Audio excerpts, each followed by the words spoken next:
I've been thinking about making videos for my second channel, but I have all these thoughts and fears that are preventing me from making videos.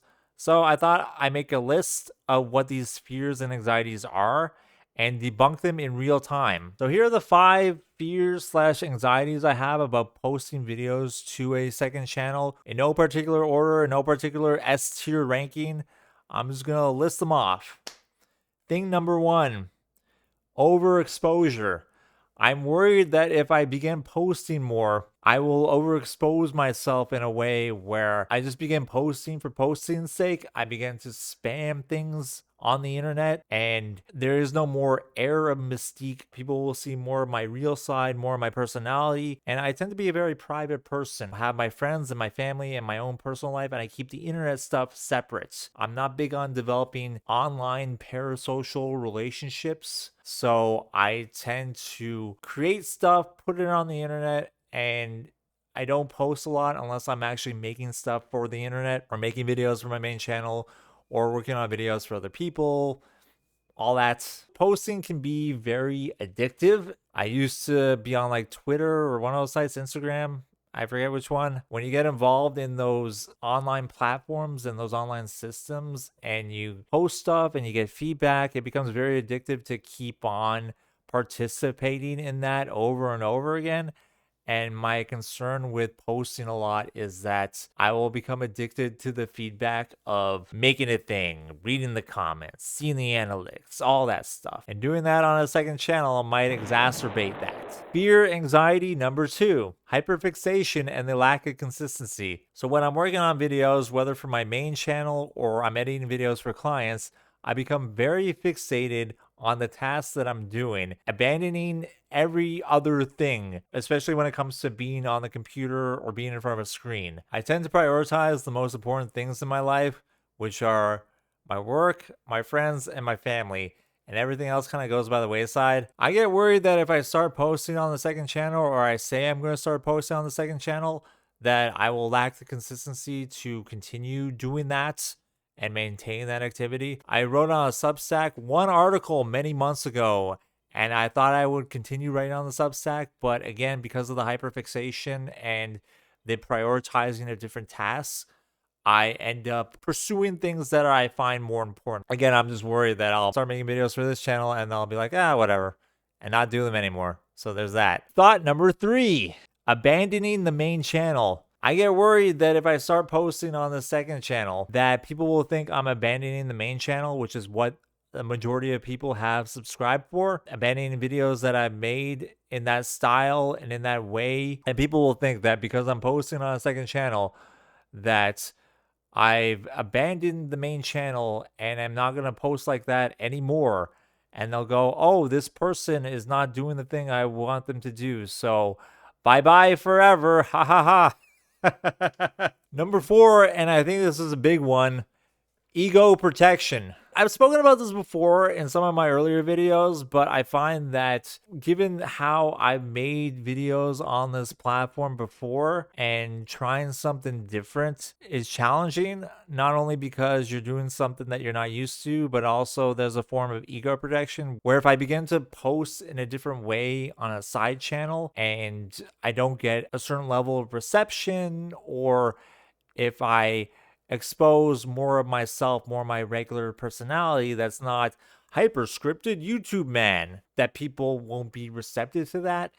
And then I go, okay, if people only are receptive to seeing myself in a context where I'm making hyper scripted, hyper edited content, that they won't accept who I am as a person or as natural as I can be speaking in this way to the camera, and the numbers will come back and they will reflect something about myself and my personality. And there's another factor when it comes to being involved within the act itself. By this, I mean, I'm not used to speaking to the camera off the top of my head, much like, somebody like a Moist Critical or someone like Super Eye Patch Wolf. I've been really into regular Eye Patch Wolf. I believe John, that's his real name, has been streaming, and he sometimes films videos where he's not talking about a topic, but he's just talking to the camera about himself and his life and things he's going through and things he finds interesting that aren't this video essay-ish kind of thing that he does. That's what's kind of inspired me in a way, adding on a second channel to something I also do. But with the ego protection, it's that I'm not great at doing this right now, or that I perceive that I'm not as great as doing this as I think I should be. And really, I feel stifled, and this feels very unnatural to me at times. I spent like a whole 20 minutes just rambling to the camera before actually getting to the topic that I want to talk about today, because it's foreplay. That's how I view it. It's the warm-ups, it's the foreplay. It's the warm-up to the warm-up. The fifth thing I wrote was wasting people's time. One of the biggest debates that I've encountered with creating videos and making content for the internet is that I really like creating videos. I like making art. I like making content, whatever you want to call it. I don't care. I like doing it, but I also do not enjoy consuming as much as I used to. And just that tension in myself between wanting to create, but also being anti-consumer at the same time. It's sort of like that meme where the guy is sitting on a branch and he's sort of sawing off the branch that he's sitting on. And that's how I feel sometimes, where I'm preaching an anti-scroll, anti-consumer, anti-being online message.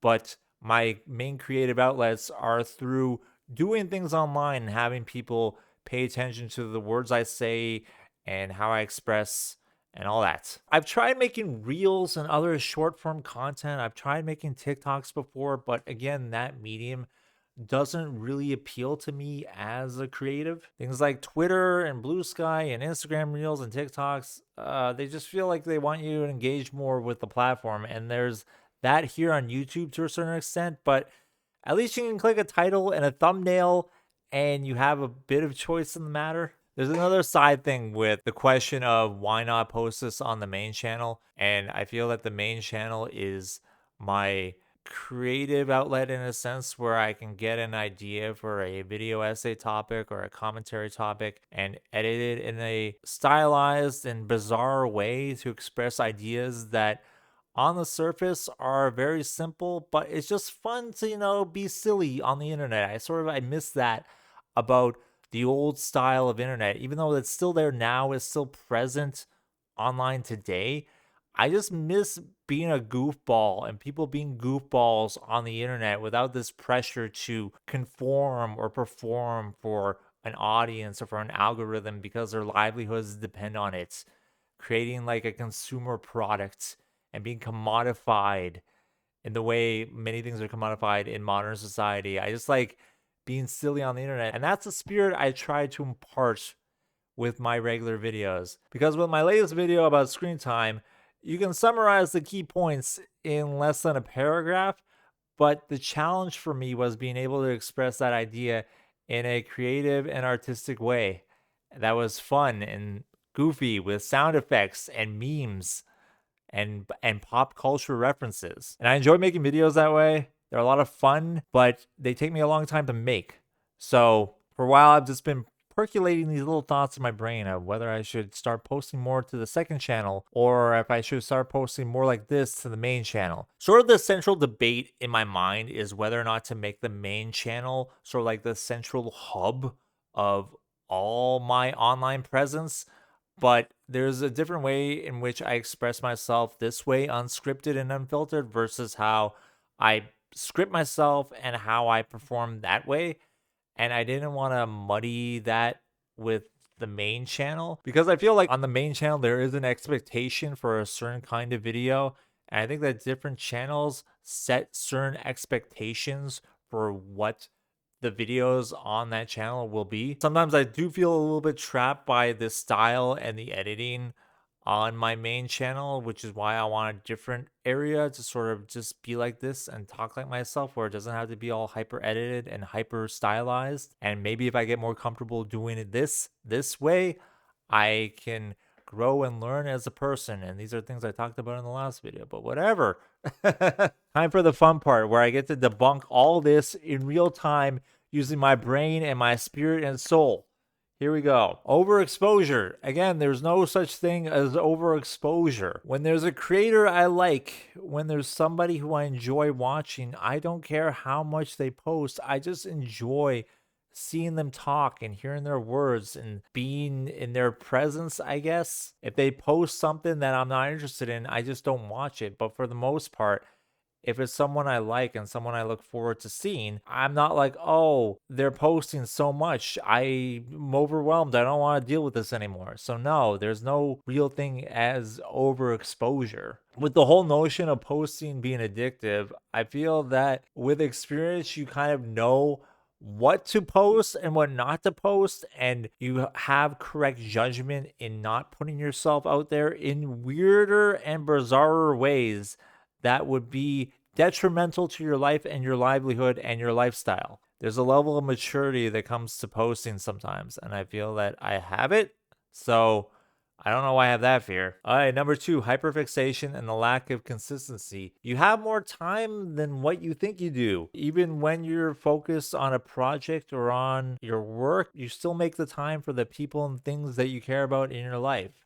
And with consistency, even if you don't remain consistent at, making side channel videos, you can still try, you can still, put an effort into it. And if not, if it falls off, it falls off. It's fine. There's no skin off your back. You're losing whatever potential upside you may get by having this irrational fear that you won't be consistent enough at it, because you know that if you just put the time in, if you schedule it, if you just say to yourself, I'm going to do this at a specific time, and that's what I'm going to do, you can do it. I don't know why you feel like you won't be consistent at a thing when you've demonstrated to yourself that you have been consistent with other things in your life before in the past that you've committed to. This is silly. Number 3, abandoning the main channel. Many people have second channels, and there's no concept in the viewer's mind that you will abandon your main channel just because you have a second channel where you also post. FD Signifier has a B-side channel. He posts on his main channel video essays. He posts on his B-sides or like commentary stuff. Nobody's thinking to himself that he's abandoning the main channel. Same with Super Eye Patch Wolf and regular Eye Patch Wolf. Nobody thinks that, because they post to a second channel, they're going to abandon the main channel. I think part of it is just that I'm not used to having an audience and what their expectations are, especially when I have a Patreon, when people have discovered the Patreon through the main channel. And I don't want people to think, people who are trying to support me in a way, that I'm abandoning making videos in the way I've done before in the past and that they've subscribed to for that reason. And this thought is silly because it just is more of a creative output, and it's more of a way for me to, generate ideas and put myself out there and provide value for people in a way. Number 4, ego protection. You got to get over yourself, man. You can't, ego is always going to creep in there in one way or another. You don't have a choice in the matter. The only thing you got to do is get through it. You have to get over yourself. You're protecting your ego, but at what cost? You've had videos in the past on the main channel perform poorly. And the reality is, it doesn't matter whether the video does well or not. Of course, you want the videos to do well, and you want them to get a bajillion views, because that'd be amazing. But the realization I've had when it comes to making videos for the internet is that it really doesn't matter how well the video performs or not. Either way, you're going to feel a little bit anxious afterwards, especially if you put a lot of effort into making those videos. And whatever you think about how you're perceived, if you talk in more of a casual style, in your real life, people enjoy being around you, and you're never entirely sure like what value you provide to other people in certain contexts. Like I've said before in the video, I've always enjoyed people who are just able to talk. I've just enjoyed people who are able to talk. I think this goes into point number 5, which is wasting people's time. I don't believe in wasting time. I have this notion in my brain where I don't like spending a lot of time on online platforms, whether they be YouTube, Instagram, Twitter, Blue Sky, because I don't like consuming a lot of content. I like making the content. And when I've consumed content in the past, when I've watched other people's videos, I never really perceived it all the time as wasting my own time. When I found somebody I liked and they had a message that really resonated with me, it provided value for my life. Even if it's just some person ranting to a camera for an hour about whatever. Sometimes there's a time and a place for listening to some guy talk about life and stuff. I never wanted to post videos in the sense of that I'm doing this for attention or notoriety or to build clout, but rather because I had something I wanted to say and to express. And sometimes there's a little bit of a mudding where the act in and of itself becomes the purpose for me, where it's not necessarily about the message, but about the medium in a way, where the very act of creation becomes the purpose of what I'm doing, and whatever I'm saying or whatever I'm talking about becomes arbitrary in a sense. Like I could talk about whatever topic I feel like talking about, and then just seeing how creatively I can do that. And I don't like getting sucked into platforms and the internet for many stretches of time. I just want people to go outside and live lives that are fulfilling and have meaning in them, and not always be online listening to some guy rant to a camera about stuff. But again, I reckon with the notion that people do provide value and that people have gotten value out of just listening to people talk about life and stuff. You never know. So I don't know. It's something to do.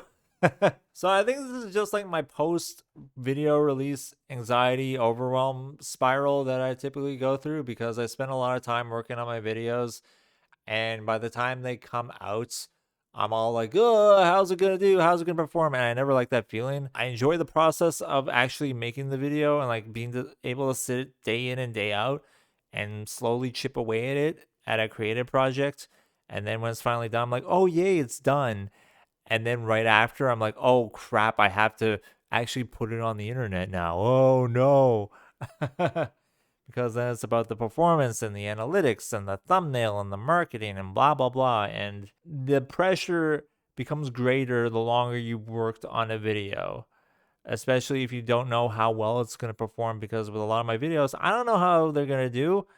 I just try to make them fun and entertaining. That's it. And I don't know how well, a video will perform. It depends on the topic, whether people resonate with it, that's it. So I think with making second channel videos is something that I could do where I could, express myself in a slightly different way more frequently, so that I have a second thing that isn't quite the main thing anymore.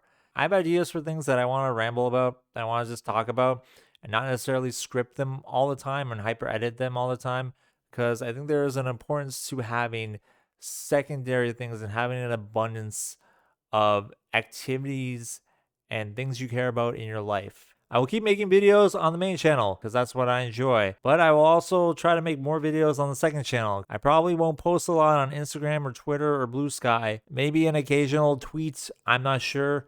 I don't really enjoy those platforms that much, but I've always liked YouTube, because YouTube, you can just sit in front of a camera and talk for however long, and people go because it's you in YouTube. I've always liked YouTube. I'm a millennial. I grew up with YouTube. That's what I like. That's where I'm more comfortable. That's what I enjoy. So I'm going to keep doing that. I'm going to keep doing that, baby. And who knows, maybe I'll discover something about myself and we'll discover something about each other, and everything will be great, and we'll all discover what it is to be a person. Yeah.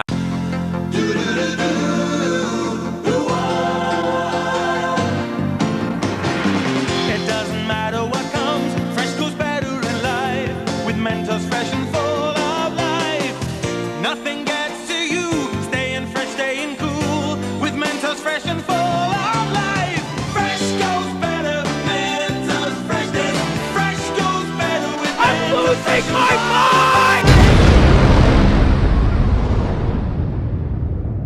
Mentos, the fresh maker.